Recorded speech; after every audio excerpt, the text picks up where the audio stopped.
পাট পাট হচ্ছে বাংলাদেশের একটি অর্থকরী ফসল। এই পাটকে সোনালী আঁশ বা ডায়মন্ড ফাইবার বলা হয়। এই গাছটা দৈর্ঘ্যে 4 থেকে 8 ফিট পর্যন্ত হয়ে থাকে, আর প্রশস্ততা মোটামুটি 1 ইঞ্চি মতো। 1 ইঞ্চি।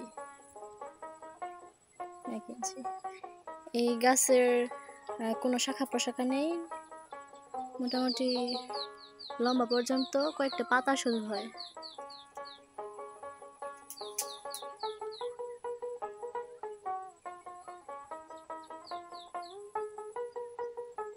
বাংলাদেশের কৃষি জীবনের সাথে পাট ওতপ্রোতভাবে জড়িত।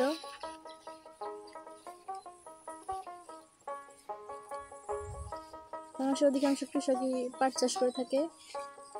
যদিও পাট চাষ অনেক কষ্টসাধ্য, তবুও কৃষক অনেক পরিশ্রম করে পাট চাষ করতে গিয়ে। চৈত্র মাসের রৌদ্রের ভিতরে লাঙল দিয়ে জমি চাষ করে তার মধ্যে বীজ রোপণ করা হয়। তারপর আবার বৃষ্টি হতে হয়, বৃষ্টি না হলে পাট গাছ বেশি বড় হয় না। পর্যাপ্ত পরিমাণে বৃষ্টি এবং কৃষকের পরিচর্যার ফলে পাট গাছ এত লম্বা হয়।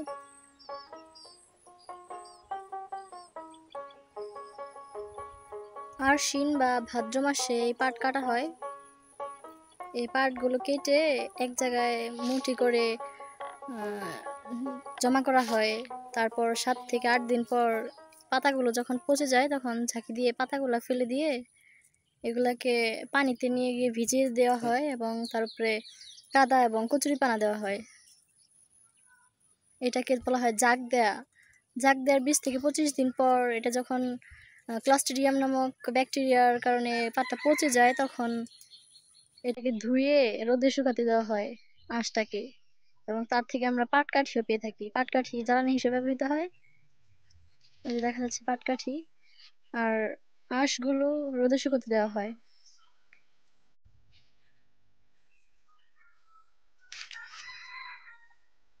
যখন এই আঁশের উপর সোনালি রোদ পড়ে তখন দেখতে সত্যি পাটকে সোনালি আঁশ মনে হয়।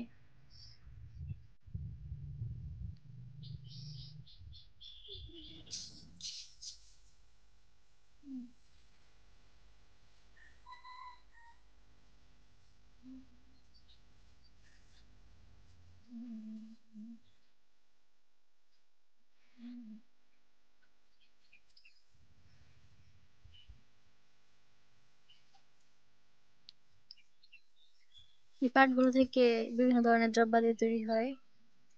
পাটের বস্তা, ব্যাগ, প্যান্ট তৈরি হয়, ছেলেদের প্যান্ট। তারপর সুটকেস তৈরি হয় এই পাট থেকে।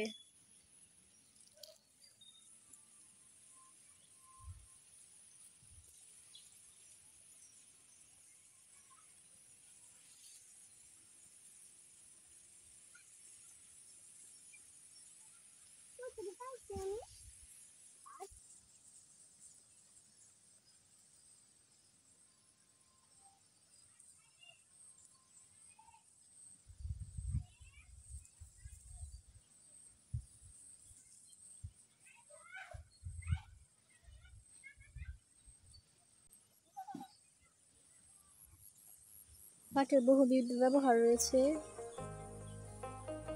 তাই পাটের অনেক মূল্য রয়েছে, বাজার মূল্য রয়েছে।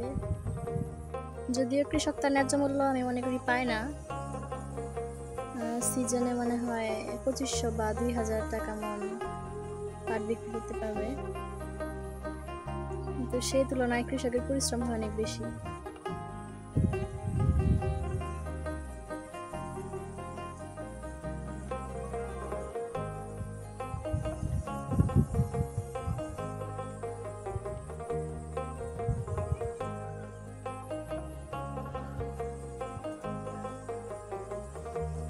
নীল আকাশে পানসুটি সাদা মেঘের নিচে